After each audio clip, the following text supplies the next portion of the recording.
Hey guys, Dr. Ben here, FA Well Centers. Welcome today. I'm so excited. This is one of my favorite topics. Is we're going to go over how you can reverse your diabetes or a loved one diabetes. And it's actually pretty darn simple. This isn't some complex thing that you've got to change all these things and take all these drugs and surgeries and all this stuff. It's really actually pretty simple. And that's what I'm going to go over today. I'm going to show you guys exactly how we do it in office, what you need to be focusing on, and how life can truly change as people get their blood sugar stabilized, because that's basically what we're talking about. Diabetes is not this like thing that happens to people. It is basically a self-induced condition. And I don't even like to think about it as a disease. When you think about a disease, you're thinking like, ooh, that was Epstein-Barr virus got into my body and now I have this disease.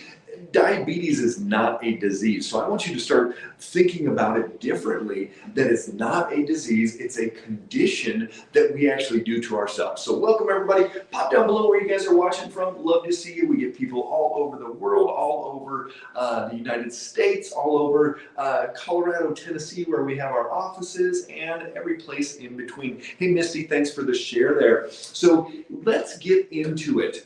Diabetes. Right now, when we're talking about type 2 diabetes, over 30 million Americans have been diagnosed with type 2 diabetes. We have, get this, 132,000 kids under 18 have been diagnosed with type 2 diabetes. And after seeing everything that we run blood work on patients all the time, hey, and that in Bermuda, good to see you. Hope things are nice and warm and sunny, waves crashing, all kinds of fun stuff down there. Good to see you.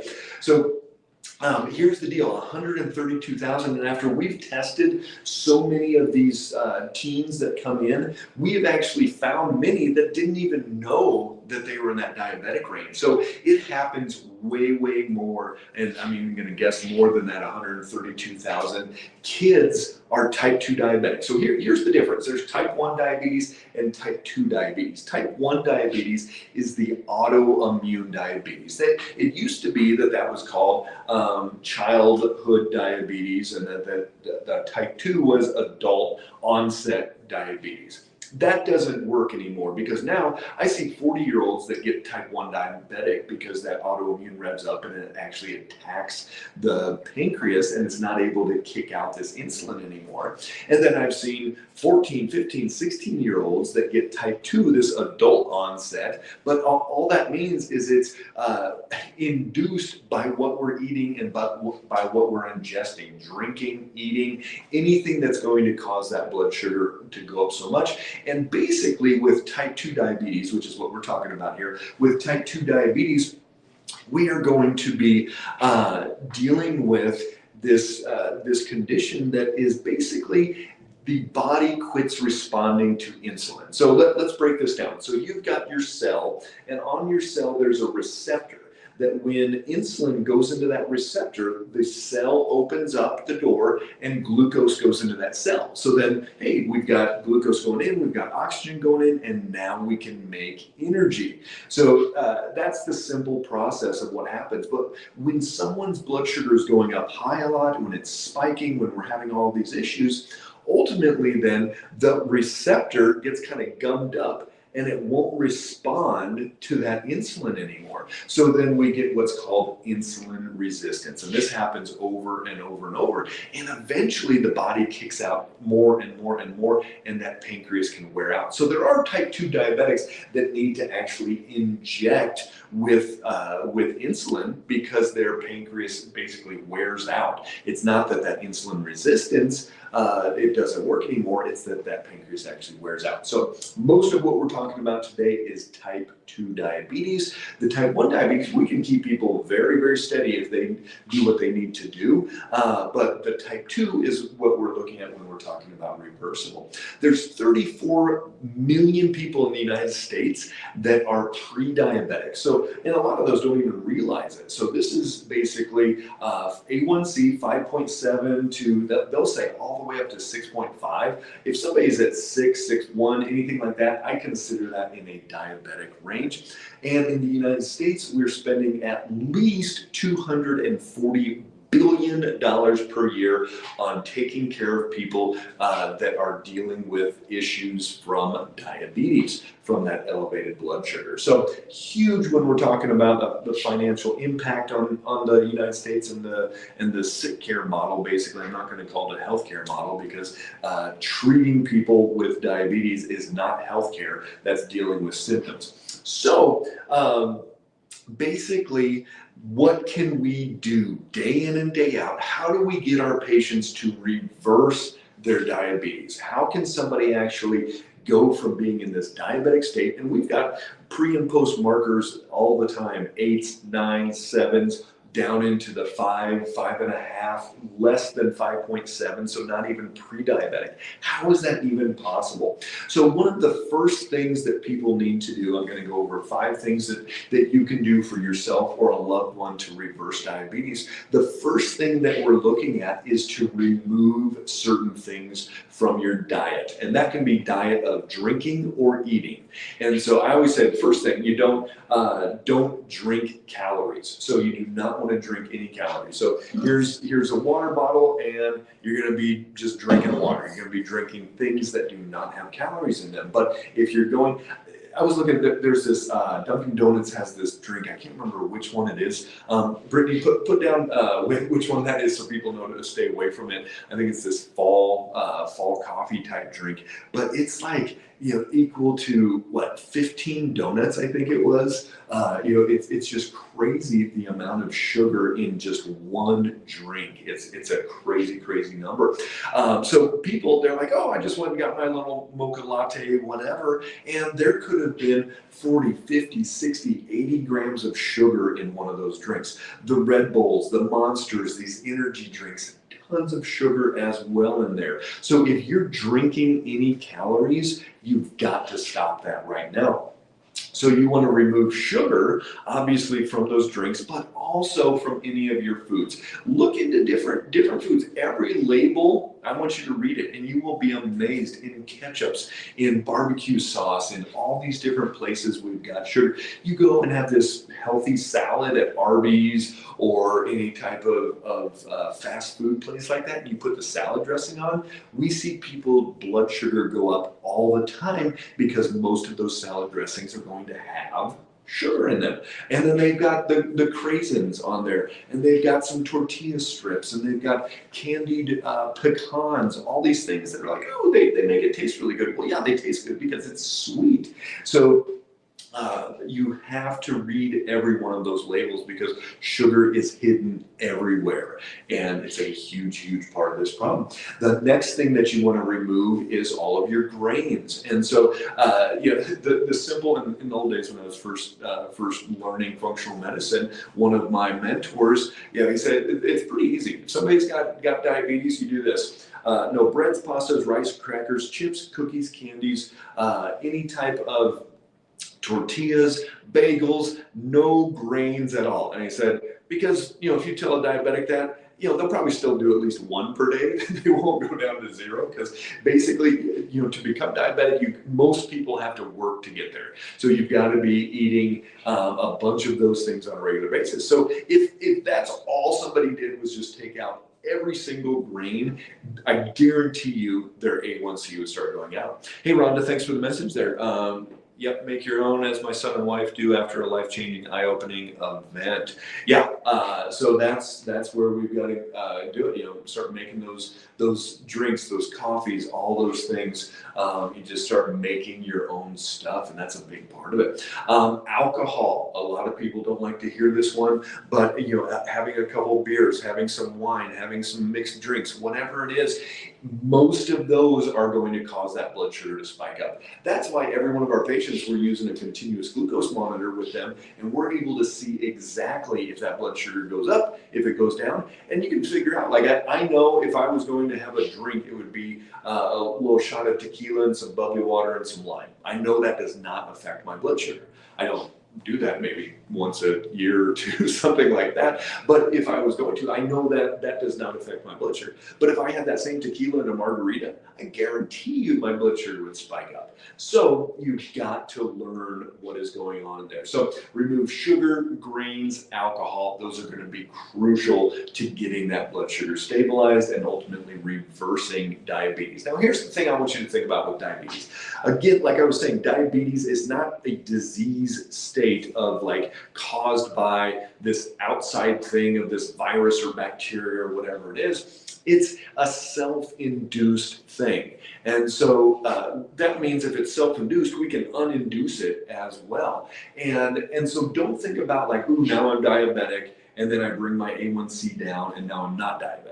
That we're like just in control of our diabetes. No, you have truly, if somebody makes the changes and does everything they need to do, they reverse that diabetes, and it never has to be there again. It's not like, well, it's going to come back just randomly. No, you've got to go and do the wrong things again, and then that diabetes comes back. And that's what we're looking at. So here's some other things that you can do. Number 2 is to add in certain things. So add in fiber. Fiber is going to be great. Fiber shows that the research shows with fiber, it slows that spike. So if that blood sugar does this, you eat the same thing with some fiber, it's going to not go up as high, and it's going to be a slower process in there. So it's going to only go up so quickly and come down so quickly. So adding fiber in, fiber can come from vegetables.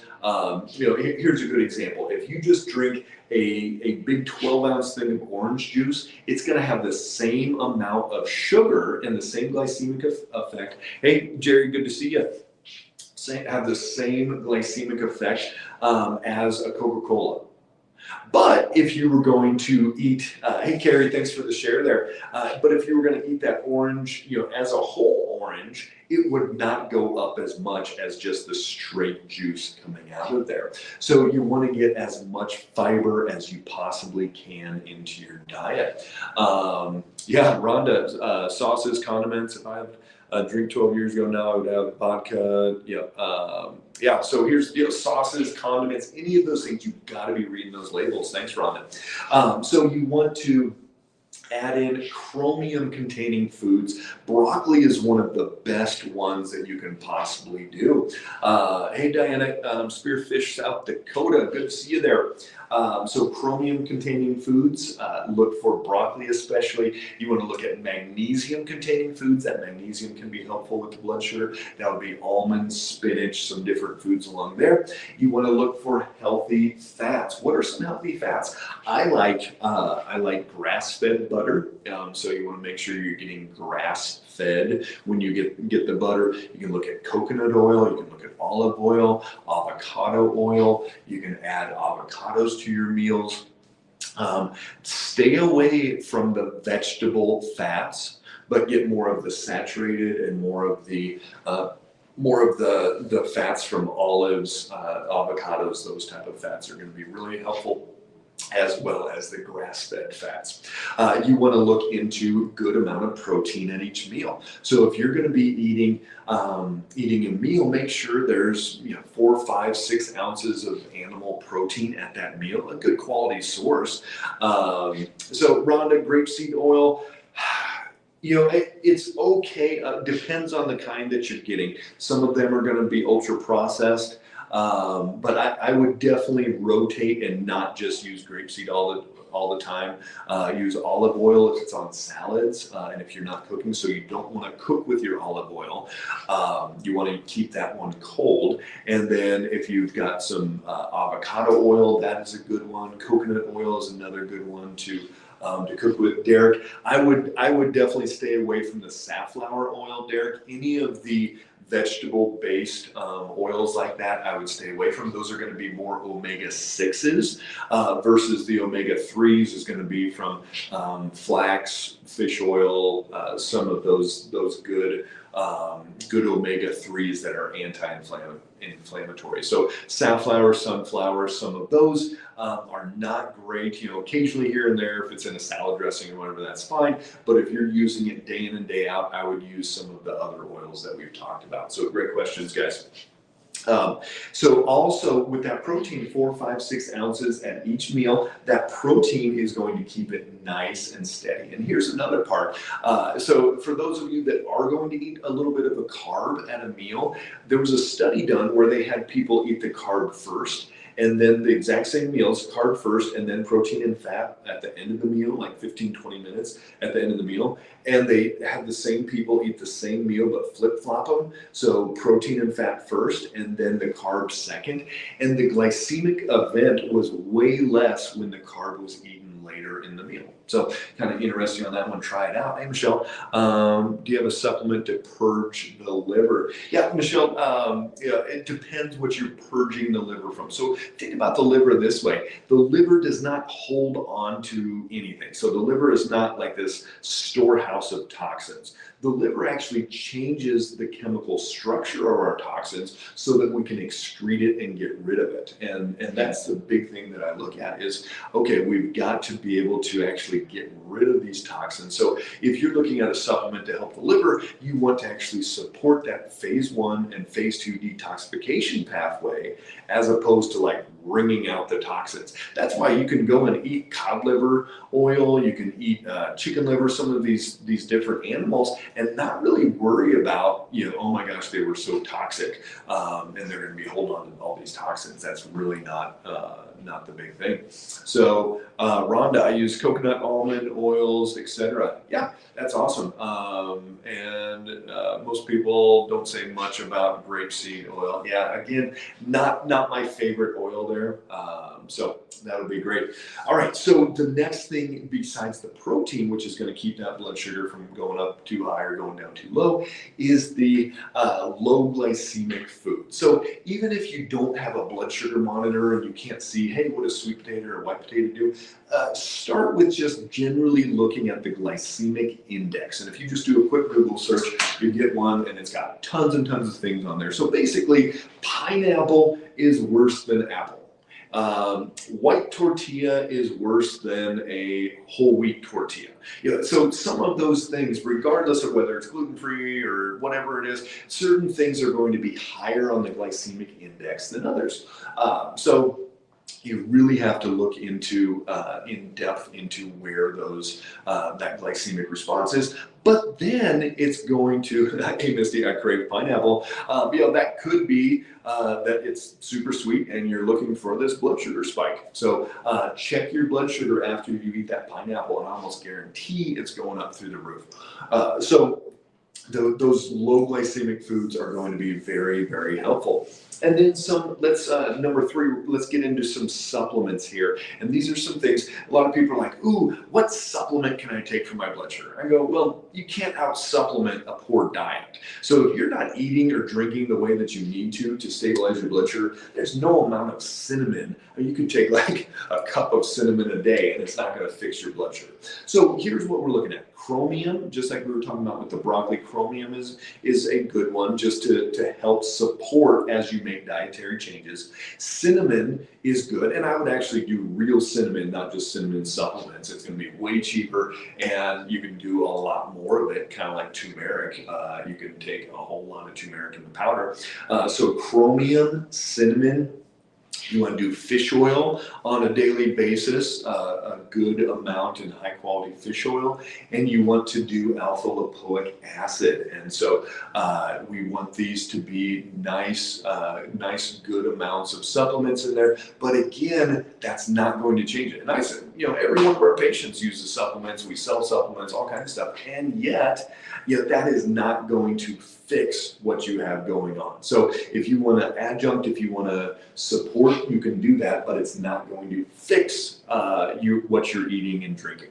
All right, number 4, this one is so crucial, and we talk about this. I have my 5-part masterclass on this. I've given you guys this information over and over and over, but to get a continuous glucose monitor or to do a finger prick glucose monitor. And that is going to be able to give you that feedback day in and day out. Anybody that's been a patient that's used blood sugar monitoring, put a comment down below and just tell people how great that has been. So, it's truly this miracle that we're able to see exactly why it goes up, why it goes down, and able to make those changes. So you've got to monitor your blood sugar, you've got to track that, and you got to figure out why it's going too high and why it's going too low. But every one of our patients that we start care with, we are able to get them a continuous glucose monitor, and we're able to see exactly what that blood sugar is doing. So if you need support, if you need help, there's a link right there. Brittany just put in there, the Lendly link. So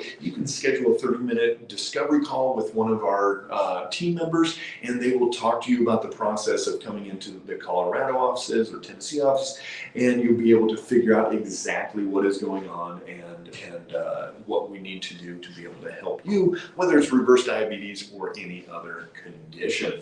So checking blood sugar. I say this, if everybody would put a continuous glucose monitor on, track that, look and see what foods are causing what, we would reverse or prevent 90% of chronic health conditions. So it would be amazing, and I know that because we've done it so often with patients. And then number 5 that you need to be doing to reverse your diabetes is you need to do strength-based exercise. Not just going for a walk, that can be helpful. Going for a little stroll after eating can be helpful, but actual strength-based exercise. There was a study done where they had 2 groups. One group did 3 cardiovascular walks, runs, whatever, and they were doing that every single week and tracking their blood sugar, just like we have patients do. And then the other group did 1 7-minute stationary bike sprint, where they just go as hard as they can for 7 minutes, and that's it, once per week. And they tracked their blood sugar over the course of the study. And the ones that were doing the 7-minute bicycle sprint had better blood sugar stabilization than the ones that were going out and doing the walks.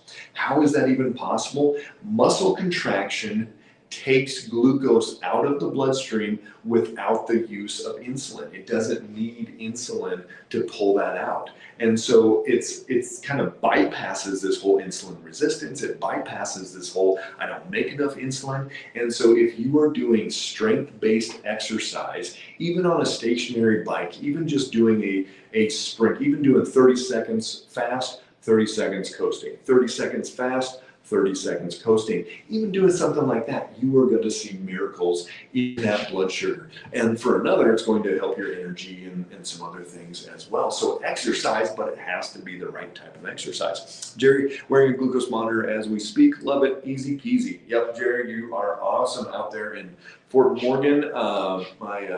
My son just made a couple pieces of woodworking for Fort Morgan. I guess there's a whole, they're redoing a bunch of businesses and things on some reality shows. So he's been helping out on that. So that's awesome.